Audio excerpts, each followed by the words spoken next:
World cup 2023 से पहले जब गौतम गंभीर से सवाल पूछा गया कि कौन सा खिलाड़ी है जो आपको सबसे ज्यादा क्लास वाला लगता है या इस वर्ल्ड कप में आप उस पर विशेष निगाह रखने वाले हैं, तो गौतम गंभीर ने कहा कि बाबर आजम। एब्सोल्युटली बाबर आजम, बिकॉज बाबर आजम जिस तरह की पारियां खेलते हैं वो बहुत बहुत बहुत जबरदस्त पारी होती है और इस तरह की पारी क्लास प्लेयर खेलता है।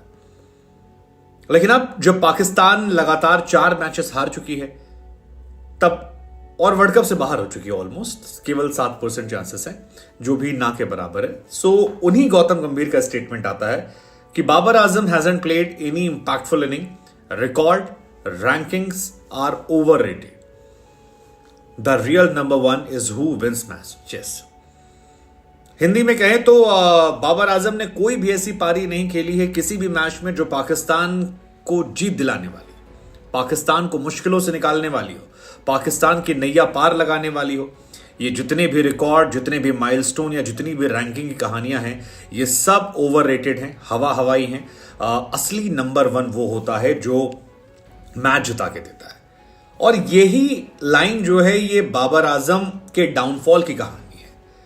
बाबर आजम जो दुनिया के नंबर 1 बैट्समैन हैं, कुछ महीनों पहले तक दुनिया के नंबर 1 टीम को होल्ड कर रहे थे, अब शायद इस वर्ल्ड कप में आखिरी बार कप्तान। और ये हम इसलिए कह रहे हैं क्योंकि पाकिस्तान की तरफ से ज़का अशरफ जो हैं उनका एक प्रेस रिलीज निकलकर सामने आया था और उस प्रेस रिलीज के बाद पाकिस्तान के तमाम क्रिकेटर्स ने जो जानकारियां बताई, खासतौर पर राशिद लतीफ की तरफ से एक बड़ा खुलासा किया गया कि अफगानिस्तान के सामने हार के बाद बाबर आजम लगातार मैसेज कर रहे हैं ज़का अशरफ को, लगातार उनसे बातचीत करने की कोशिश कर रहे हैं, लेकिन बाबर आजम के किसी भी मैसेज का जवाब जो है वो ज़का अशरफ ने नहीं दिया है। अब ज़का अशरफ वही हैं जिन्होंने बाबर आजम को बहुत ही हौसले के साथ भेजा था, कहा था हमने जी इतने पैसे बढ़ा दिए, तारीख में इतने पैसे किसी नहीं बढ़ाए, दुश्मन मुल्क में आप जा रहे हैं। सो उनका माइंडसेट जो था, उस माइंडसेट के हिसाब से बाबर आजम ने शायद उन्हें लेट डाउन किया है और बाबर आजम को जवाब न देकर उन्होंने एक प्रेस रिलीज जारी करवाया, जिस प्रेस रिलीज में कहा गया कि हम चाहते हैं कि पाकिस्तान क्रिकेट टीम को आवाम सपोर्ट करे। हालांकि उस पोस्ट में उन्होंने साफ साफ ये लिख दिया कि इस वर्ल्ड कप के बाद पाकिस्तान क्रिकेट बोर्ड जो है वो एनालिसिस करेगा और एनालिसिस में जो पाकिस्तान के लिए बेहतर होगा उस हिसाब से फैसला करेगा। और वहीं पर शायद ये तय हो गया था कि उनकी जो एक लाइन इंपॉर्टेंट थी कि हमने बाबर आजम और इंजमामुल हक को पूरी छूट दी थी अपने हिसाब से अपने पसंद की टीम चुनने के लिए। उन्होंने अपने पसंद की टीम चुनी। ये लाइन लिखने का मतलब था कि अब जवाबदेही उनकी होगी और जवाबदेही का मतलब है thank you so much, it was nice being part of you. और इसीलिए हमारे मन में सवाल है कि क्या Babar Azam as a captain थोड़े दिनों के मेहमान हैं? क्या बाबर आजम हटाए जाने वाले हैं? हालांकि बाबर आजम होना आसान नहीं होता है क्योंकि इस मैच में अगर ये वाली बॉल जो थी अंपायर ने जिसे नॉट आउट दिया था, अगर आउट दे देते तो शायद बाबर आजम ये मैच जीत जाते, शायद वर्ल्ड कप में उनके रहने की गुंजाइशें बनी रहती। और अगर वो साउथ अफ्रीका को हरा देते तो फिर वो किसी भी टीम को हराने का मादा रखते, किसी भी टीम को हराने का वो मादा रखते, चाहे वो जो टीम होती।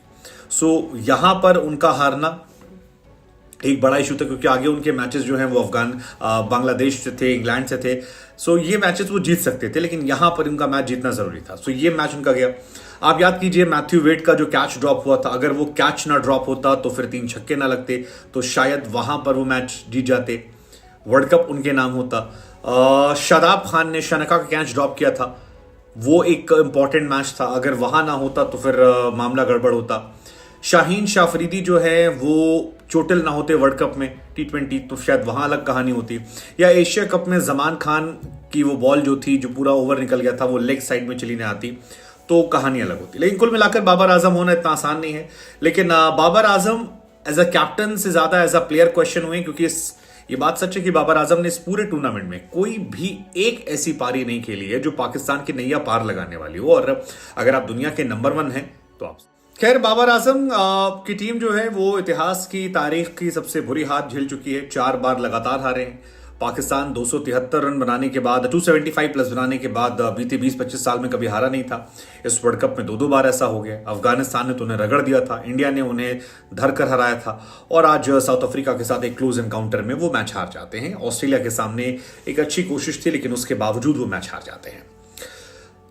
अब सवाल यह कि टीम सिलेक्शन तो आपने किया था, मोहम्मद हफीज ने मैच के पहले अपने इस्तीफे का ऐलान कर दिया था, तब भी सवाल खड़े हुए थे कि क्या बाबर आजम को लेकर इश्यूज हैं। बाबर पर कई और तरह के भी इल्जाम लगते हैं कि इनके जो मैनेजर हैं वो कई और लोगों के मैनेजर हैं, और ये सब सेम लोग आपस में मिलकर टीम सेलेक्ट करते हैं, जिसमें कई सारे लोगों की टीम जो है वो ये चुन लेते हैं। आरोप प्रत्यारोप के दौर में बहुत सारे आरोप जो हैं वो बाबर आजम और उनकी टीम पर लगते रहते हैं। लेकिन क्या यहां से बाबर आजम का थैंक यू हो जाएगा? क्योंकि सरफराज जब कैप्टेंसी कर रहे थे 2019 वर्ल्ड कप के बाद उन्हें हटाया गया था। बाबर आजम को 4 साल मौका दिया गया और 4 साल में बाबर आजम ने एक भी बड़ा टूर्नामेंट नहीं जिताया है।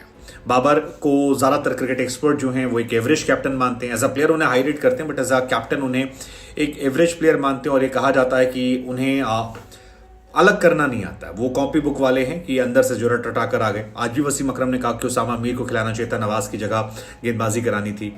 आपको लगता है बाबर आजम का डाउन